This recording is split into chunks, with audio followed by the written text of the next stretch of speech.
¿Qué tal? Buenas tardes. Buenas tardes. Les damos la bienvenida. Primero que nada, muchas gracias por su asistencia a este otro evento de su programa Tardes en el Museo.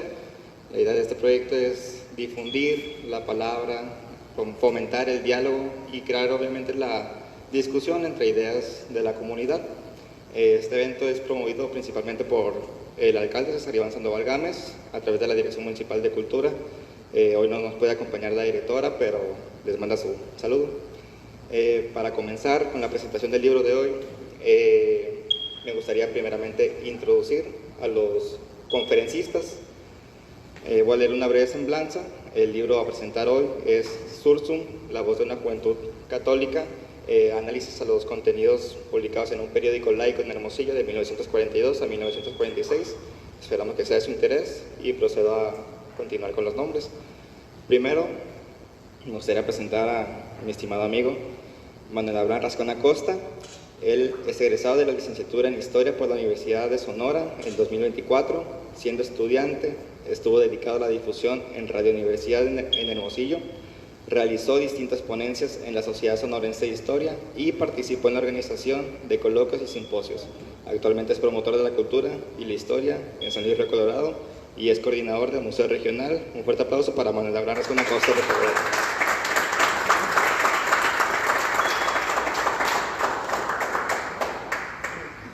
Siguiendo con el orden, tenemos al doctor Ángel Omar May González.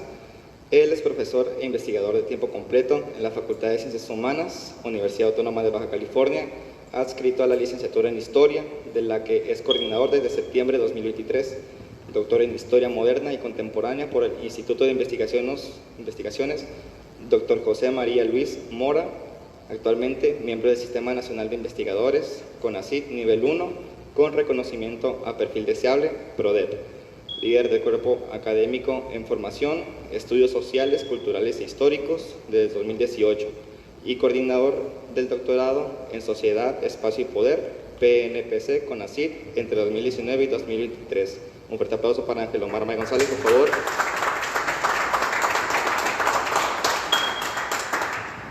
Y pasando con el autor del libro, el doctor Jorge Mario Álvarez. Él es doctor en Historia, estudió la licenciatura en Historia por la Universidad de Sonora, maestría en Ciencias Sociales por el Colegio de Sonora en la tesis Sursum, la voz de una juventud católica, la cual obtuvo mención para publicar tesis, doctorado en Historia y Estudios Regionales por el Instituto de Investigaciones Históricos Sociales de la Universidad de Veracruzana con la tesis La relación y Estado-Iglesia y el anticomunismo en el Estado de Sonora, 1943 a 1949, la cual también obtuvo mención honorífica. Un fuerte aplauso para los tres ponentes, por favor, y les cedo la palabra.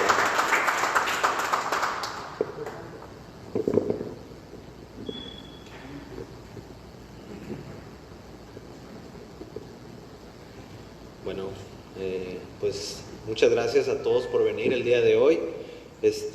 También agradezco a la Dirección de Cultura por permitirnos abrir estos espacios aquí en San Luis Río Colorado, que creo que son muy importantes para el conocimiento de nuestro municipio, de nuestra región y sobre todo pues promover aquí el debate, el intercambio de ideas, el aprendizaje, ¿no? Entonces, pues para mí es un orgullo, ¿no?, el día de hoy presentar al lado de mi maestro, que fue mi maestro en la preparatoria, y sobre todo pues su tesis de maestría que presentó, que tuvo mención para publicarse en un libro. Yo principalmente para presentar este libro me centré en uno de los capítulos de este libro, ¿no? Ese capítulo habla específicamente sobre un concepto que es el modus vivendi en Sonora, sobre cómo se relacionaba o en qué, más bien el contexto en el cual se relacionaban el Estado y la Iglesia en el estado de Sonora. A mí me parece que tiene unas aportaciones muy importantes, principalmente para el conocimiento de cuál era la situación sociopolítica en el estado de Sonora en esos años específicamente, porque era una etapa en la cual todavía estaba en consolidación el régimen revolucionario, aún estaba en el proceso de conformación de este régimen revolucionario. Y pues recordemos que también estaba aquí la guerra cristera, todavía permeaba, todavía estaba el conflicto a pesar de que hubo arreglos en 1929. Y aquí el doctor Jorge Mario habla, pues explica cómo todos estos eventos, como eventos que incluso internacionales, eventos nacionales y pues también que sucedían en la región, cómo afectan en las negociaciones entre el Estado y la Iglesia. Aquí habla de cómo Portes Gil, por ejemplo, y el presidente en el futuro Calles, pues querían ya erradicar este problema.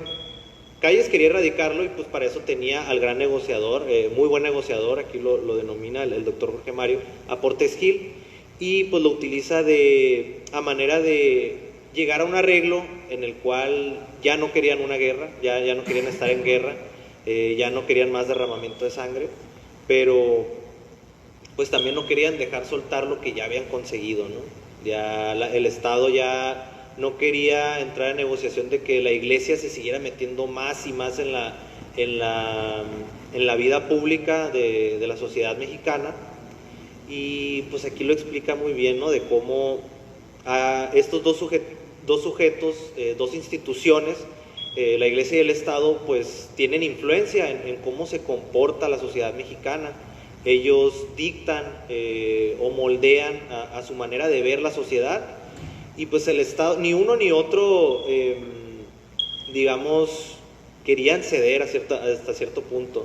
Entonces aquí lo explica el doctor Jorge Mario. Tampoco quiero entrar así como a explicarles cada detalle, para que aquí el doctor Jorge Mario, al que le interesa la investigación, pues aquí se las puede proporcionar. Y bueno, continuando, pues a mí me parece muy interesante cómo sucesos como la Segunda Guerra Mundial, la época del presidente, del sexenio de Lázaro Cárdenas, por poner un ejemplo, en el sexenio de Lázaro Cárdenas, sobre cómo en el contexto de que a Cárdenas ya no le interesaba, dejó fuera al maximato, al presidente Plutarco Elías Calles, pues bueno, él se encarga de digamos, llegar a un mejor acuerdo con la Iglesia, y para eso pone a cierto gobernador, a Román Yocupicio, el cual pues era anticallista totalmente, ¿no? Y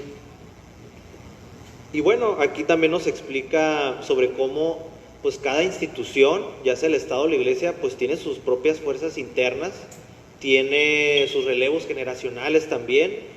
Nos explica, hay un personaje muy importante que es muy citado en el libro, el cual es el obispo Juan Navarrete. Él es un personaje que moldea la diócesis sonorense. Él tiene un proyecto para moldear la diócesis de Sonora, y sobre cómo debería ser, ¿no? Él llega en 1916, por ahí, 1919. Él llega en 1919 y lo primero que hace es realizar un estado de pues cómo está la situación ahí en Sonora, y sobre todo que él describe cómo es la sociedad sonorense, ¿no? Un aspecto muy interesante. Él describe cómo está la situación, cómo es la sociedad y cómo se puede llegar a mejorar esa situación, ¿no? Sobre, ya sea a manera de infraestructura o a manera de, pues, espiritualmente hablando. Habla también sobre las luchas internas entre la lucha por la hegemonía social y cultural que existía entre la Iglesia y el Estado. También me parece muy interesante cómo pues pasamos de esta política del cardenismo a ya pues una más moderada, o pues se cita aquí ya más tendiente hacia lo que es la derecha, ya con el presidente Ávila Camacho, y sobre todo que aprenden en el cardenismo con la guerra cristera a que la transformación no debe comenzar a partir de lo material, pero también sin dejar de lado pues el apartado cultural, ¿no? Y pues no sé, tengo ahí unos poquitos comentarios, pero me gustaría ya ceder más adelante, seguir continuando un poquito más. Y pues aquí les doy la palabra al doctor May para que continúe. Y pues adelante.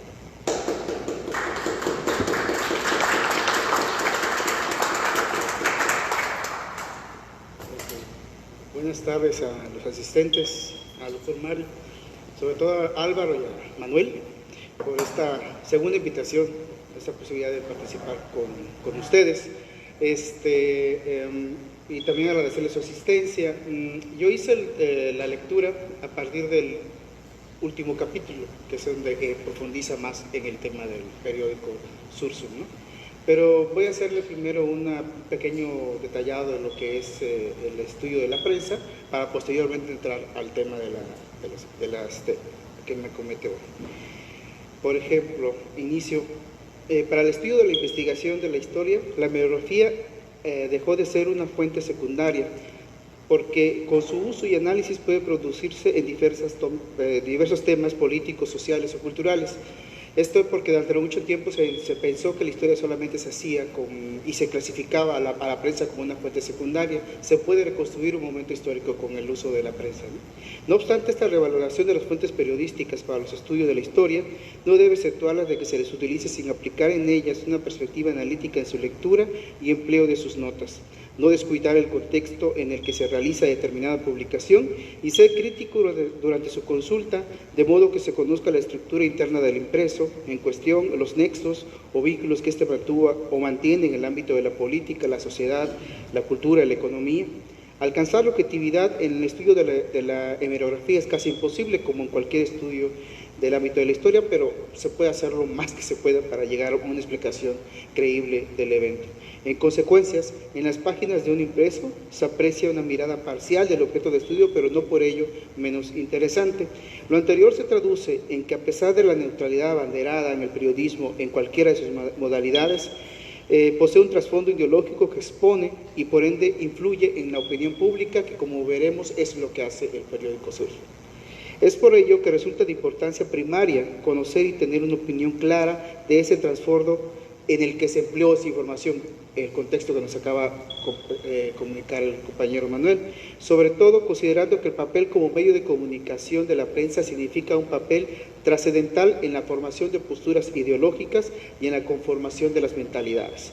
A partir de esta relación, vínculo entre la opinión pública y el poder, de momento, en la que la población lectora es el receptor y el poder es el emisor, el papel de la prensa aparece como intermediario activo, con posibilidades de apuntalar, reforzar, cuestionar o debilitar proyectos de dominación política, transformación económica y cosmovisión cultural, en este caso, la religiosa. Por lo anterior, no resulta extraño que las élites, el gobierno y diversas instituciones utilicen elementos impresos, sean revistas, folletines y demás, para poder dar a conocer y controlar su labor y legislar en torno a actividades, derechos y responsabilidades. Este es el caso de, como les comentaba el doctor Jorge María Álvarez, que a través de la revisión de los ejemplares de Sursum, impreso periódico de amplio perfil católico y laico al mismo tiempo, analiza las preocupaciones de la juventud y la Iglesia Católica en los años 40. El estudio se centra sobre este periódico laico y se divide en 4 capítulos, centrado en el cuerpo conceptual del texto, el metodológico, el contexto sociopolítico de entonces y el análisis de la acción católica y el estudio del Sursum y su discurso político. En ese orden está haciendo su trabajo de investigación. Él demuestra a través de este estudio del periódico Sursum el empleo de la prensa como un medio eficaz empleado por la institución católica para la difusión de su pensamiento y opiniones, a pesar de las circunstancias difíciles que habían resultado del conflicto religioso de la posrevolución mexicana. A pesar de ello, logró cierta actividad de publicaciones mayor incluso que en algunas partes del país. Sinceramente, por lo que he leído, haciendo un comparativo de donde vengo, de Campeche, no hubo periódicos hasta hace mucho hasta los 70 prácticamente, y financiados por el gobierno. De este modo, este periódico fue el medio adecuado para dar seguimiento a las acciones modernizadoras del Estado y de la Iglesia al mismo tiempo y expresar la opinión acerca de diversos casos, temas como el cine, la televisión y demás, el que está anunciando. Coincide el periódico con un sociopolítico de restauración del Estado mexicano y sobre todo en Sonora, la figura de Abelardo L. Rodríguez tratando de recomponer el Estado después del periodo revolucionario, incluso consolidar y ya bajo el dominio de un grupo hegemónico, el que va a dar lugar al Partido Revolucionario Institucional y que va a controlar mucha la legislación, las elecciones y demás. Y en muchas partes, en muchos aspectos, menciona el doctor, coinciden con esta visión modernizadora del Estado con la Iglesia. Pero se centra en 5 puntos de este último capítulo: el protestantismo, lo voy a enumerar, el comunismo, la inmoralidad, la educación y la política de los laicos. Habla de dos aspectos más, franquismo y no recuerdo qué otro, pero me voy a centrar en estos 5, sacando brevemente lo que él trata de rescata del periódico a partir de estos 5 fenómenos, ¿no? Para el doctor, a partir de lo que revisó en el periódico Surso, detalla que el principal enemigo de ese momento era el protestantismo. Declara que el Estado, la población desconocía la religión, no practicaba la religión y poco a poco iba cayendo en estas, ¿cómo se llama? Crecimiento de la población protestante de ese momento. Por eso publicaron medidas protestantes en el que se difundían en las misas y que evitaban que estas personas asistieran a los ritos protestantes. Acuérdense que después de los años 17 hay un Estado laico y libertad de cultos, y es aún más eficiente y entran luteranismos, evangelistas y demás, ¿no? Y poco a poco, sobre todo en el norte hacia el sur, es cuando empieza la expansión de grupos protestantes. Por ahí, y como una forma de tomar como enemigo principal al protestantismo, fortalecen la prédica sacerdotal, evitan su expansión y sobre todo entre los campesinos, que eran los que consideraban que era la población más viable para ser captada por los grupos no católicos. Identificaba el protestantismo, y esto sí es muy interesante, como un parteaguas para el liberalismo y la llegada en el futuro del comunismo, por lo que era importante fortalecer la Iglesia en la difusión de sus propuestas. De este modo señalaba a las organizaciones y eventos de grupos protestantes para evitar que controlen la radio y la prensa, etc. O sea, el principal era el protestantismo. De ahí se sumaba el comunismo, que durante buen tiempo México lo tenía el comunismo fuertemente, ¿no? Era como segundo tema de atención, y en el contexto de Lázaro Cárdenas se da aún más ese empuje a una posible idea del comunismo. Se consideró como un intento de implementar el socialismo en el país de parte de los católicos, según la figura y el gobierno de Lázaro Cárdenas, pero conforme pasaron los años, ese interés por el comunismo, socialismo, fue quedando para el Estado mexicano solamente un Estado laico. Lázaro Cárdenas nunca pensó en un país comunista, era un país socialista prácticamente, incorporación de las masas como la base del partido político y atender las necesidades de la sociedad, pero no era un comunismo como tal, ¿no? A pesar de esto, de que la evolución que tuvo el Estado, no se descuidó este aspecto del comunismo, pues se consideraba a la revolución y al comunismo como prácticamente antirreligiosos. Otro tema era la inmoralidad. Pues que se consideraba como un resultado nato de la Revolución Mexicana. La Acción Católica, que es la que estaba detrás de este periódico, impulsó actividades para capacitar a sus afiliados en el tema moral, eliminar inmoralidad en todas las actividades, en el alcoholismo, en la prostitución, en las cantinas, etc. Y de este modo luchar contra el alcoholismo, que era una enfermedad y un vicio que dominaba en buena parte de la población, pero también en las enfermedades venéreas, ¿no? En este punto es lo que se me hizo interesante, cómo coincide con la política de salud que estaba implementando en ese momento el gobierno de Abelardo L. Rodríguez.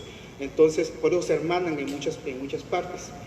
Aparte que Abelardo L. Rodríguez, si no me equivoco, hasta cierto punto era conservador en algunos puntos. Acuérdense que muchos héroes de los revolucionarios eran todo menos de izquierda, entonces hay que verlo de esa manera. Este ataque a la inmoralidad se hacía a través de la buena prensa, y ahí entra de nuevo el Sursum, el periódico, para llevar a cabo, dar a conocer a la sociedad, al posible lector, esta información.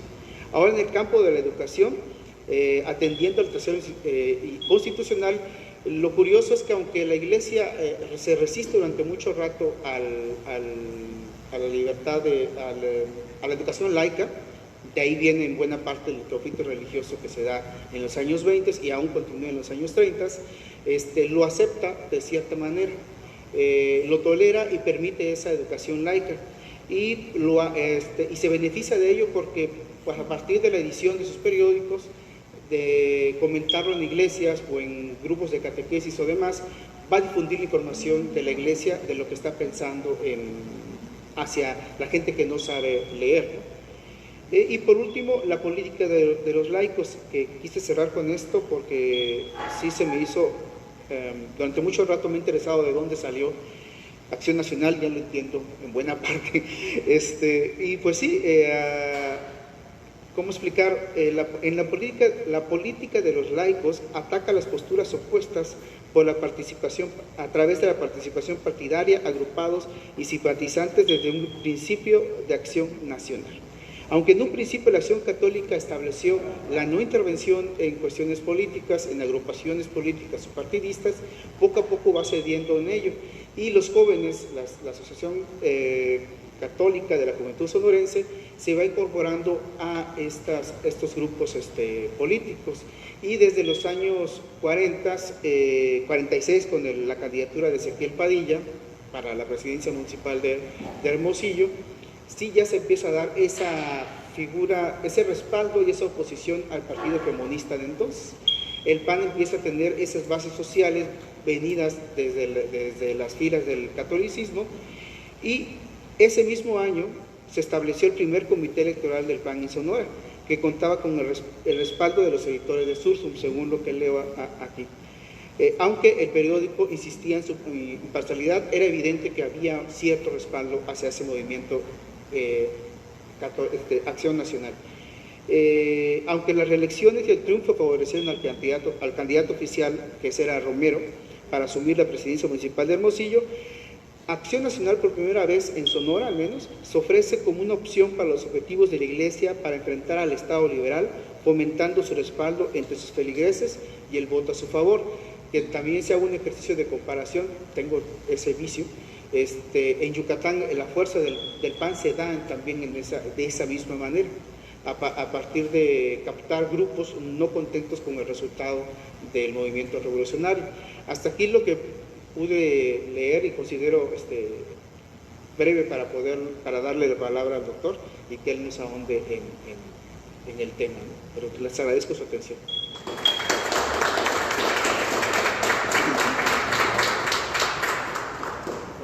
Muchas gracias por los comentarios, los dos.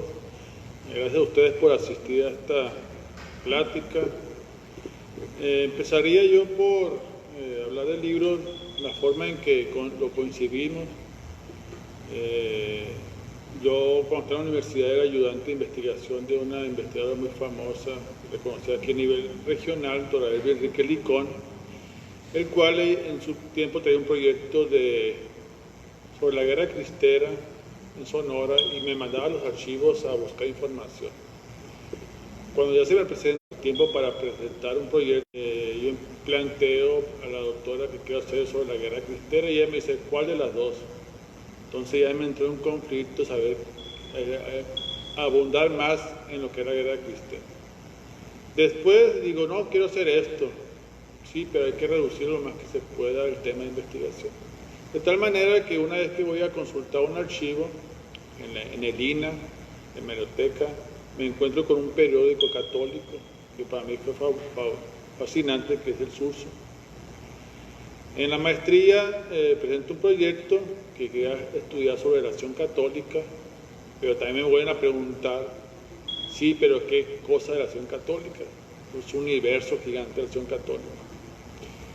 De tal manera que después de mucha reflexión, trabajo con mi asistente, director de tesis, decidimos hablar sobre el Sursum, pero no como una fuente de información, sino como un actor más de la historia de Sonora. Y esto me va a permitir a mí escribir sobre los jóvenes católicos, que era mi objetivo principal. Bien, ¿con qué empiezo yo? Pues con lo que plantea Abraham sobre lo que es el modus vivendi. El modus vivendi va a ser un acuerdo informal que se va a dar entre la Iglesia y el Estado después del conflicto religioso, la Guerra Cristera. Muchos lo sitúan en 1929, pero como conceptualmente de lo que yo lo concebía y muchos investigadores más, parte a partir de 1938 con el gobierno de Lázaro Cárdenas, en el cual la Iglesia, cuando el Estado expropia el petróleo y lo vuelve nacional, la Iglesia apoya al gobierno pagando la deuda que había contraído con los extranjeros. Y ahí se va a dar un acuerdo entre estas dos instituciones que habían estado, pero ese acuerdo no va a implicar que abandonen su filosofía principal, sino que solamente va a ser un acuerdo en el cual se van a reconocer de manera informal, cada quien va a seguir por su lado, pero con la llegada de Vila Camacho, la Iglesia y el Estado van a empatar su proyecto en una idea que se llama el nacionalismo. Ya puede ser mexicano y católico al mismo tiempo. El Estado va a manejar un concepto nacional y la Iglesia otro concepto nacional. Pero los dos van a hablar al mismo tiempo de la nacionalidad. Aparte, viene un contexto internacional que es la Segunda Guerra Mundial. Y tenemos un enemigo internacional, o sea, del eje, pero también tenemos otro enemigo acá que es Estados Unidos.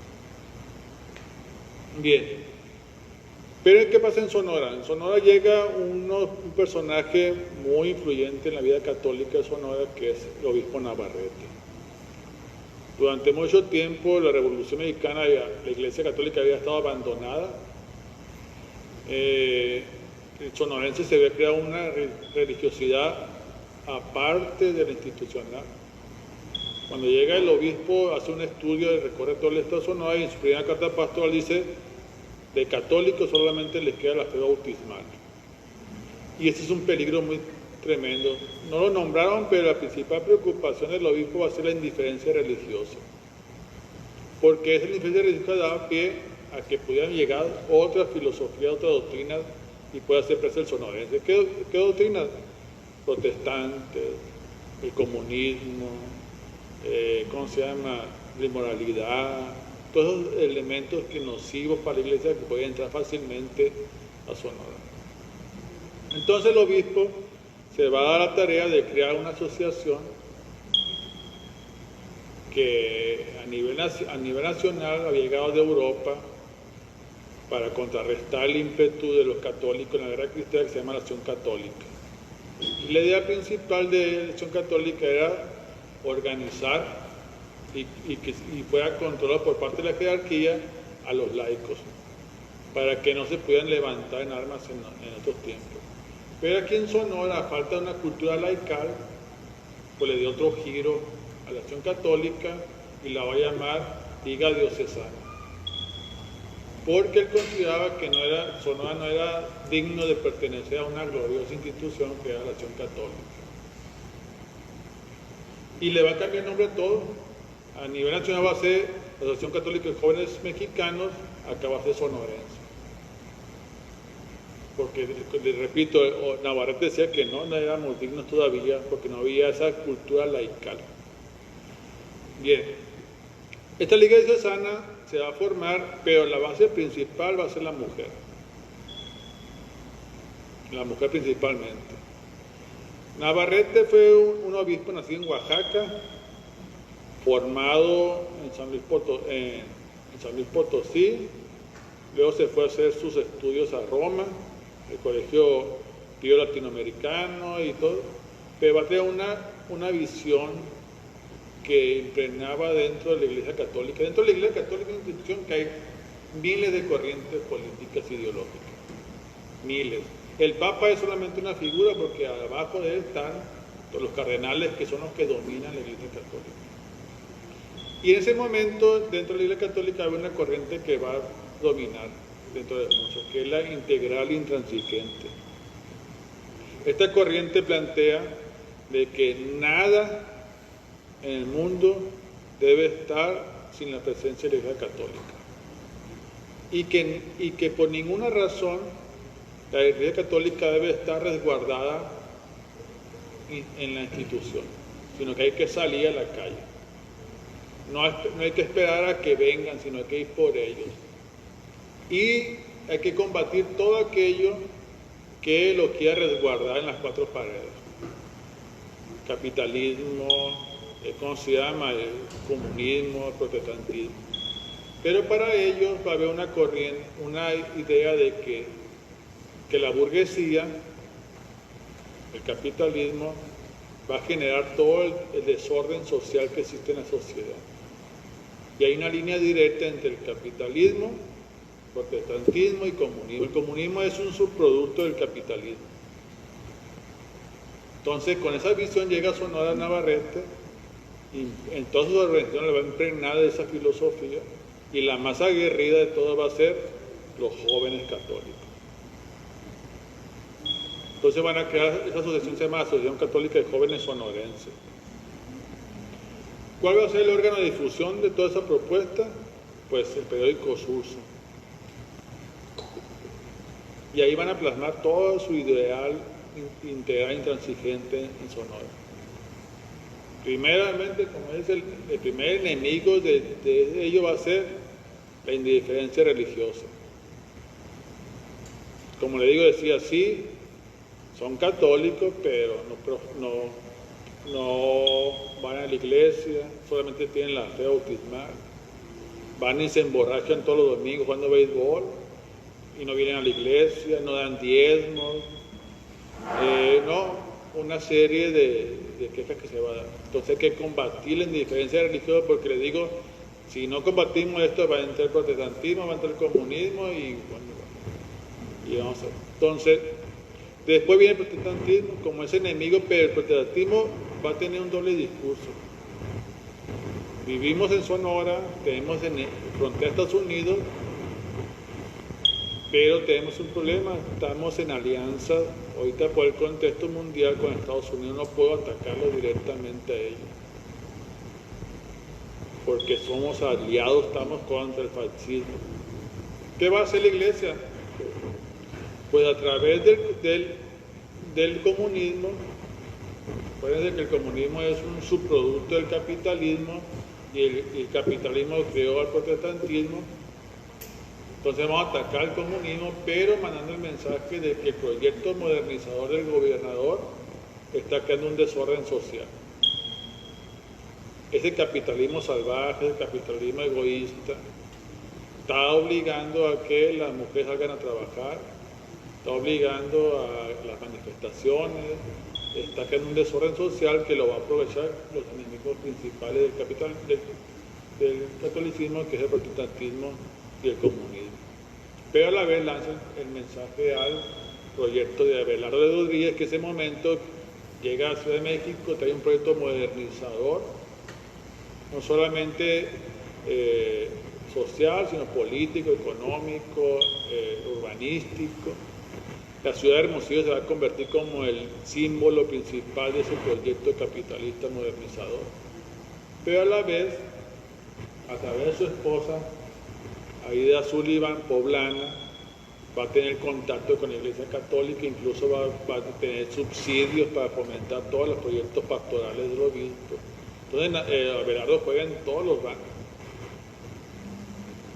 Utiliza la iglesia para calmar los ímpetus de la huelga, manifestación.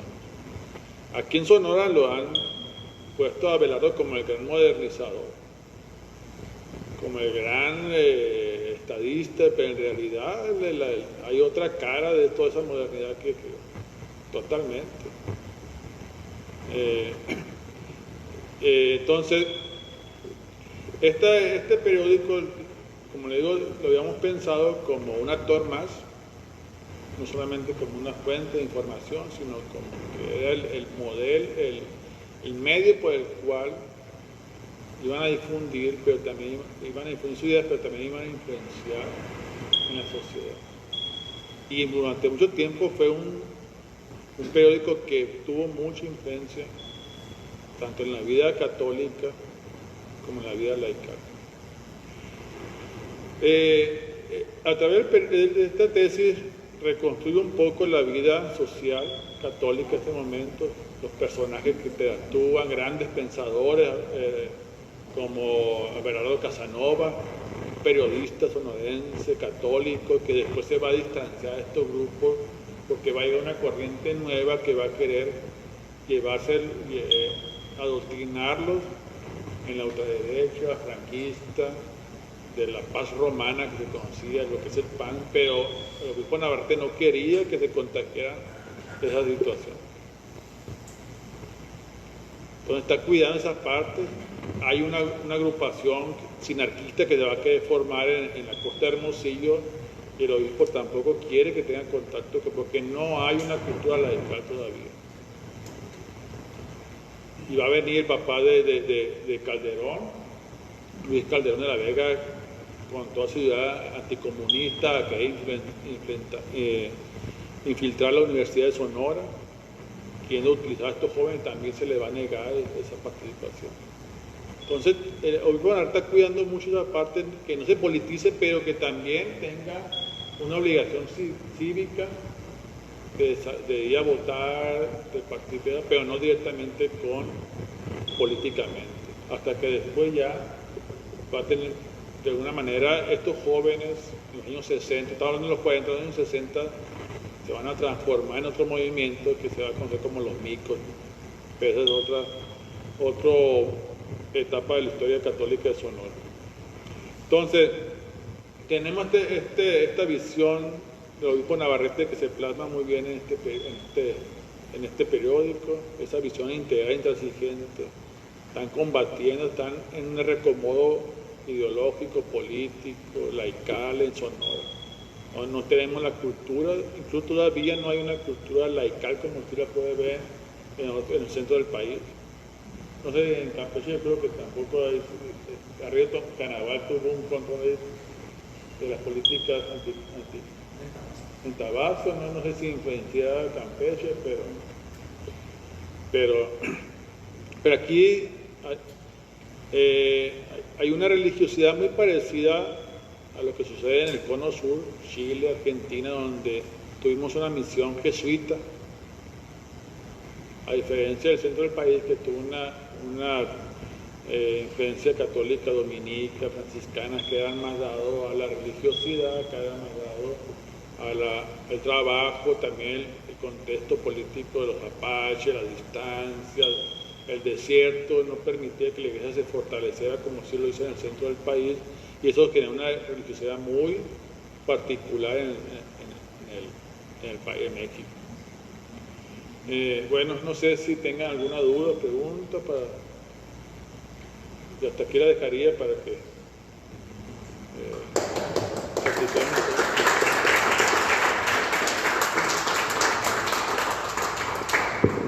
Bueno, muchísimas gracias. Haremos entonces un espacio de preguntas y comentarios. Déjame le alcanzo el micrófono.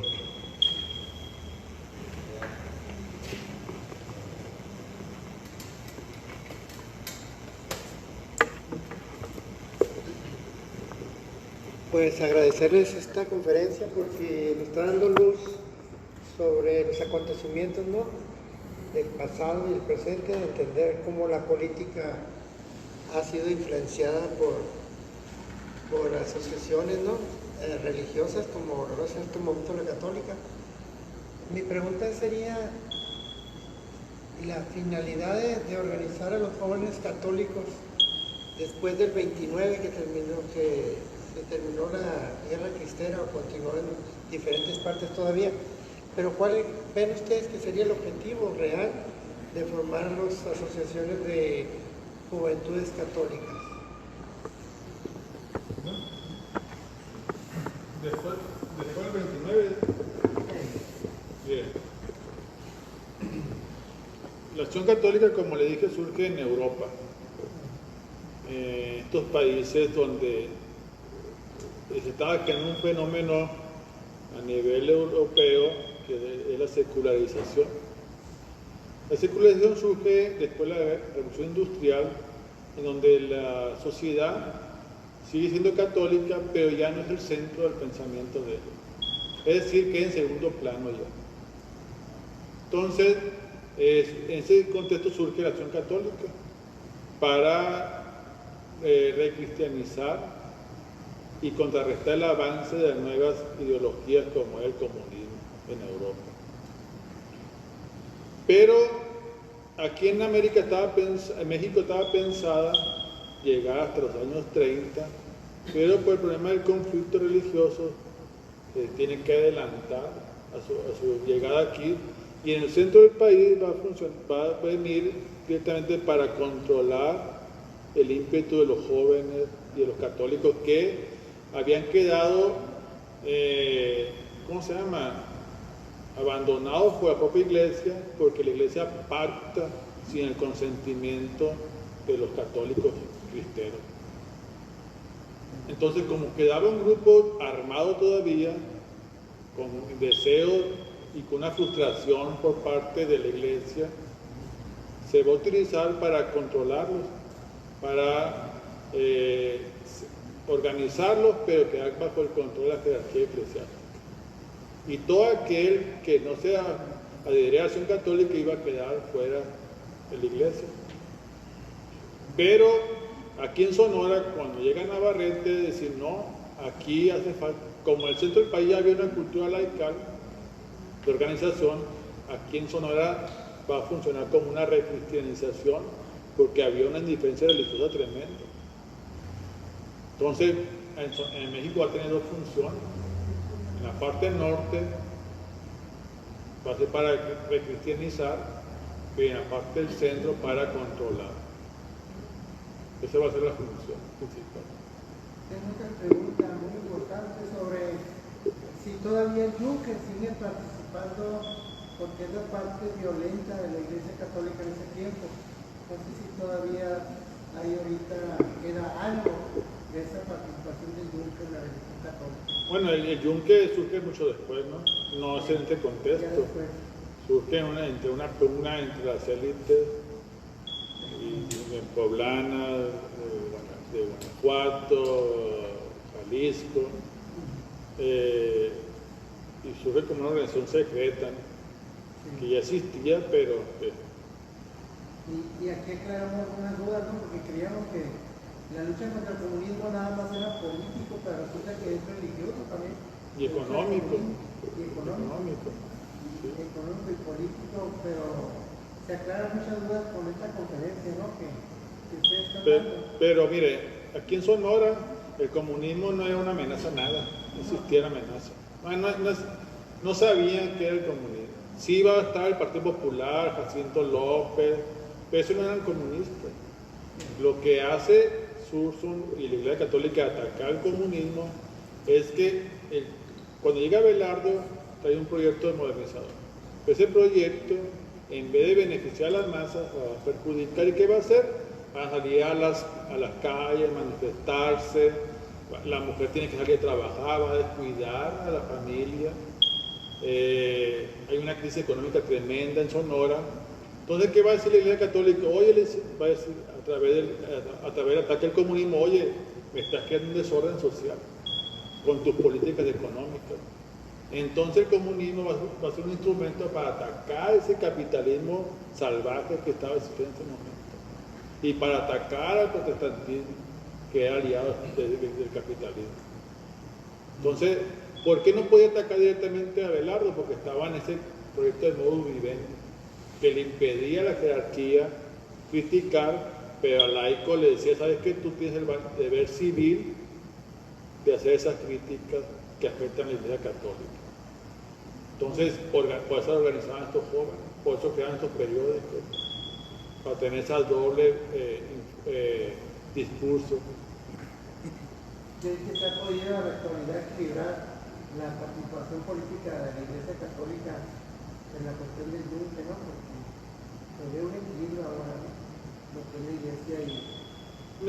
Mire, no podemos generalizar, porque dentro de la Iglesia Católica ha habido personajes muy comprometidos con su pastoral, con el pueblo. Probablemente sí una jerarquía muy conservadora sí existe, pero también hay personajes de la historia católica que han ayudado mucho al pueblo. Estábamos en el zapatismo, de Vera y otros personajes que han estado en contra de esas agrupaciones, el Yunque, los Tecos, Legionarios de Cristo, los Judei, que son organizaciones muy elitistas, pero que no podemos generalizar que toda la Iglesia Católica tiene esa visión. Gracias. Hablaste de enemigos como el comunismo, como el protestantismo y también el desorden, digamos, ¿no? Y la inmoralidad. La inmoralidad. En ese sentido, en Sonora, sobre todo en las fronteras, estaba muy floreciente, digamos, el comercio sexual y el comercio del alcohol. ¿Cuál era la reacción de la Iglesia Católica? Porque no es muy visible. ¿Cuál era la reacción de la Iglesia Católica? ¿O qué proponían? ¿Cómo veía ese estado de cosas, digamos? Es muy ambiguo en ese sentido, porque sí, criticaba mucho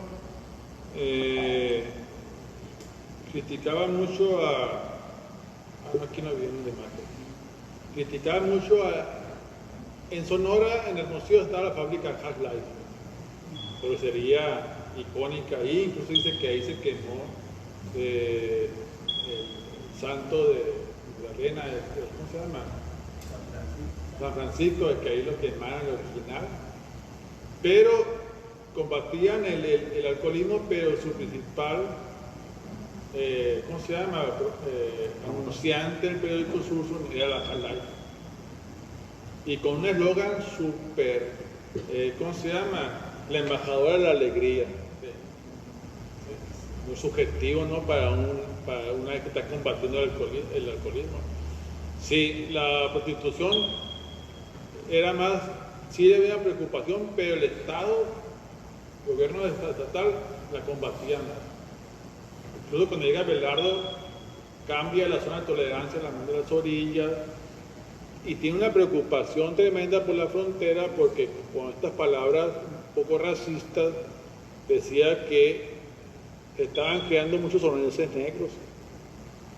El ejército estadounidense que llegaba a la frontera, afro, decía, hay muchos negros, y así lo decía. Entonces, sí hay una preocupación, y había una preocupación moral también, porque sobre las películas censura de la iglesia, y agarraron como una campaña Tintán, no por las muchachas que salían con falditas, sino como Tintán venía a Estados Unidos al pocho, estaba modificando el español católico. Creía que era una influencia protestante, y la Iglesia Católica le preocupaba mucho que sus símbolos principales, que es la identidad, el español católico, fueran modificados de esa manera. ¿Prohibían las películas? Sí, la prohibían, la censuraban. En el periódico viene una lista de películas censuradas, y vienen Tintán y vienen otras películas. Incluso el gobierno mexicano va a crear leyes para que el 50% porcentaje sea en español y otro mínimo y es el modo vivendi, pues están trabajando juntos de alguna manera. tienen la idea del nacionalismo, pero cada uno con una concepción distinta, que le beneficia a su propio, ¿cómo se llama?, objetivo. Y cuando esto pasaba, el gobierno apoyaba a estas organizaciones.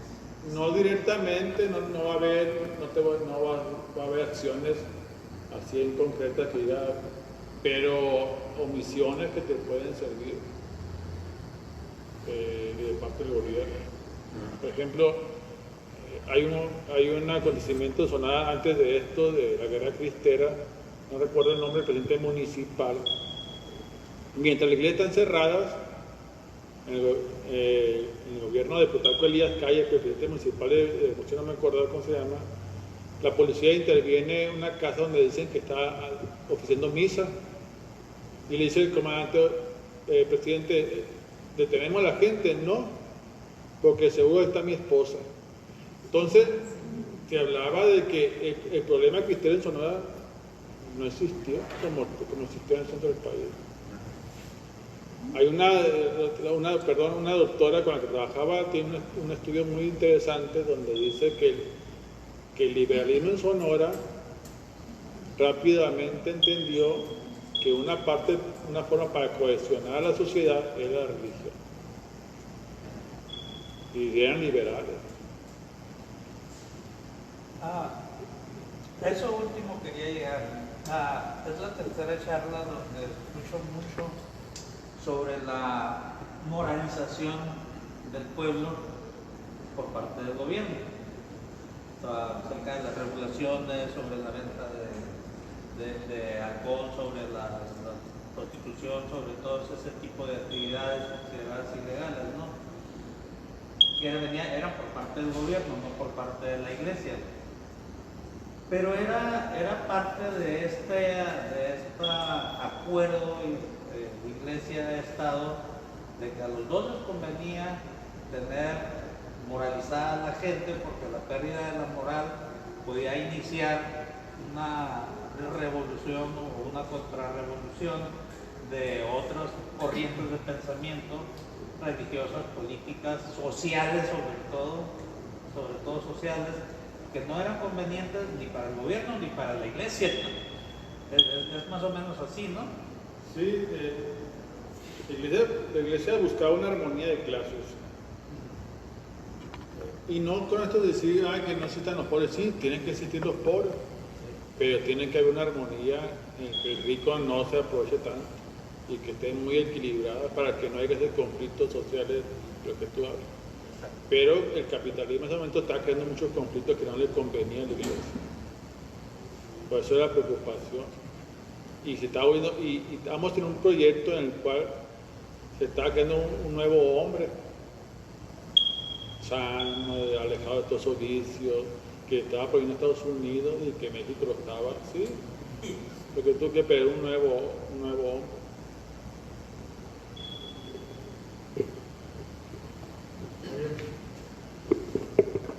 ¿Alguna pregunta más?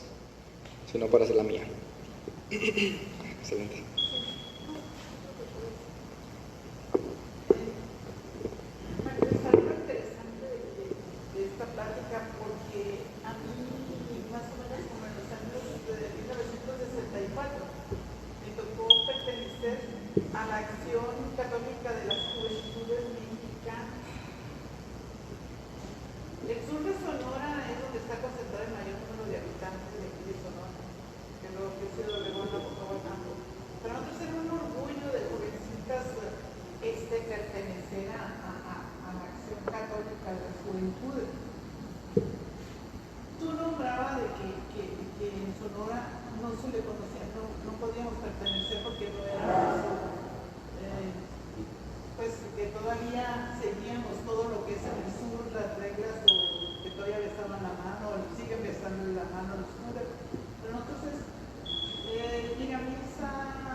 esas actitudes para nosotros. Pero mi pregunta es, ¿cuándo le cambian el nombre en Sonora el padre Navarrete? Porque el padre Navarrete es un ídolo en el sur de Sonora, escuelas que así se llaman, en fin. Navarrete tiene una presencia muy grande. ¿Cuándo es cuando decide prácticamente cambiar el nombre en Sonora? Para esa fecha el obispado de Sonora se dividió en dos. Entonces una parte queda en Obregón y otra queda en Sonora. Y con los nuevos obispos va a venir una persecución de todo lo que tenía que ver con Navarrete. Todos los seminaristas formados con Navarrete van a ser excluidos del nuevo proyecto católico. Va a haber una nueva visión del catolicismo, más elitista. Entonces probablemente ahí le cambien el rumbo de la pastoral que ya llevaba Navarrete, primero con la división del obispado, ahora va a ser arzobispo, que queda en Obregón y que es el centro, el sur del país, del estado, perdón, y la otra parte del norte. San Luis no pertenecía hasta al obispado de Sonora, así que pertenece más al de Baja. Pero probablemente ahí adaptaron en la Acción Católica Mexicana. Pero ya con Navarrete ya no estaba al control de lo que pasaba en Sonora católicamente.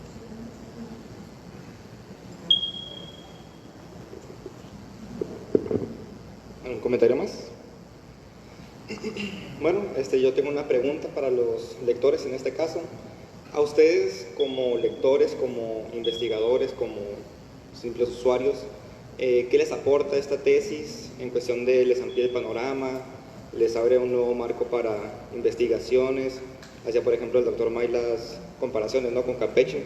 Y, por ejemplo, Abraham, tú como nueva generación, ¿qué te deja esa tesis en cuestión de a lo mejor contemplar un panorama más amplio de la historia de Sonora, de estudios de metodología? A ver si gustan compartirnos, y sobre todo también qué les aporta para ustedes y por qué la recomiendan leerla. ¿No es quien gusta tomar la palabra? Adelante. Ya me había tocado tomar el libro como un ejemplo en una anterior presentación, en el anterior ciclo, principalmente en el apartado metodológico. Ahorita, como comentaba el doctor, el maestro Jorge Mario, sobre cómo aquí tenemos pues el apartado hemerográfico. Aquí en el Museo Regional tenemos en resguardo periódicos, y para mí era de mi interés cómo nos acercamos a los periódicos, de qué manera, qué preguntas les hacemos, ¿no? Y me parece muy interesante el enfoque que le da el maestro de tomarlo como un actor político, porque pues tiene sus intereses y tiene su influencia en la sociedad. El periódico Sursum tenía una influencia en la sociedad sonorense, porque a fin de cuentas era una herramienta de difusión, entonces tenía la influencia en la sociedad. Eso en el apartado pues ya como de, digamos, metodológico. Pues yo lo que me llevo es la comprensión del contexto sonorense, que creo que es muy importante. O sea, se puede aprender aquí en esta lectura que el contexto sociopolítico en Sonora, que muchos creen que la guerra cristera se acaba en 1929, pero el conflicto continúa y la iglesia pues sigue intentando seguir teniendo la misma influencia que tenía antes. Y me parece muy interesante sobre todo cómo se bajan los sucesos internacionales hacia lo regional, ¿no? Sobre todo cómo afecta, por ejemplo, la Segunda Guerra Mundial, principalmente en la expropiación petrolera, sobre cómo la iglesia pues toma parte, ¿no? Como un sujeto activo de decir o de intentar negociar con esto, ¿no? De cómo la iglesia pues en primera instancia era mal vista porque influía en la sociedad y no le interesaba al Estado que otro ente estuviera influyendo en la sociedad. Sin embargo, cuando la institución católica favorece o tienen como un enemigo en común o un objetivo en común, pues se pueden aliar. Una iglesia patriótica termina siendo de utilidad para el Estado. Entonces, eso es lo que me parece muy interesante, ¿no? Y creo que es lo que puede aportar en gran medida pues la investigación en el apartado que yo leí. Pues yo sí recomendaría la lectura. El capítulo que leí les da un contexto muy, muy amplio de cómo pues, se vivía en Sonora, el contexto sociopolítico. Okay. Como comentaba en la presentación, dejar detrás de lado la prensa nada más como información, sino entenderla, qué está difundiendo, como decía el doctor, un actor político. Todo periódico tiene un objetivo y sobre eso hay que estudiarlo. ¿Qué me dejó el texto? Conocer otra parte del país, otra forma de organizarse en un país en el ámbito católico. Un periódico católico, su ideología, las coincidencias que había con el gobierno en su momento, durante este periodo moralizante, pero también nos damos cuenta que la política ni la iglesia son homogéneas en el país, ¿no? Cada parte tiene su forma de conducirse a manera local, aunque a manera internacional, en el ámbito internacional, se alineen a lo que diga el poder federal.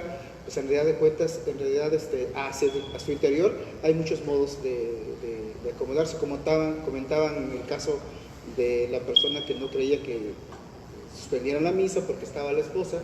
Me ha tocado ver en gobiernos socialistas del sureste, cuando se cerraban los cultos el 31 de julio, ese día estaban el gobernador y la esposa y la mamá, porque era soltero en ese momento, padrino de bodas, de comunión, confirmación, lo que se iba a cerrar la iglesia, y los municipios tomaban los santos para llevárselos a sus casas y evitar que se los llevara el gobierno. Entonces tienen que alinearse a esa situación de dos instituciones que son muy duras, aún fuertes, aquí en México, como es la iglesia y como es el Estado mexicano, y hay que aprender a dialogar entre estas dos instituciones. Y creo que el texto, la prensa, el Sursum, nos está dando un ejemplo de cómo pudieron coincidir, colaborar y en qué partes también diferían respecto al proyecto del Estado que estaba en ese momento en Sonora, ¿no? Entonces, rompecabezas que es México, conocerlo de manera profunda, de manera local, nos llena mucho, nos da una perspectiva completamente diferente a esta historia homogénea que nos cuentan desde pequeños.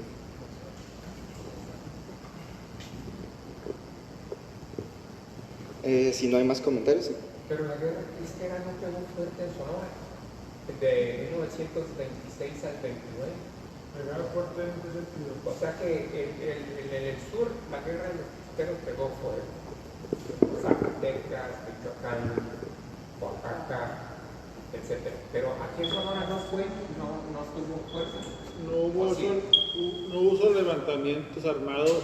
Hubo uno, creo que se llamaba Luis Encinas, pero su grupo seguidores se fueron a Colima. Ahí tuvo mayor influencia. Pero aquí en Sonora no hubo esos levantamientos, salvo en el sur del estado, pero fueron muy controlados. Pero sí cerraron iglesias. Se cerró iglesias, como dice el doctor, como en Campeche hubo un comité de resguardo, un comité municipal que resguardaba y hacía inventario, todo lo que encontraba en la iglesia, la guardaban, y el edificio pasaba a ser una organización más sindical, el gobierno lo utilizaba mucho. Pero aquí hay que matizar un poco, la iglesia fue la que cerró la institución eclesiástica fue la que cerró las iglesias, no el gobierno, como una forma de presionar a los ¿cómo se llama? Sí, a las nuevas políticas que está llevando el gobierno. Entonces, pero digo, esa falta de religiosidad fue lo que no motivó a que se levantaran como en el centro del país.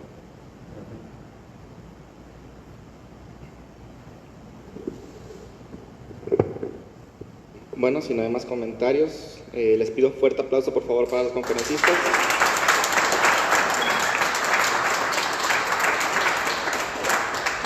Y damos por finalizar este evento. Muchas gracias por su asistencia y pues pueden pasar por las galletas. Muchas gracias.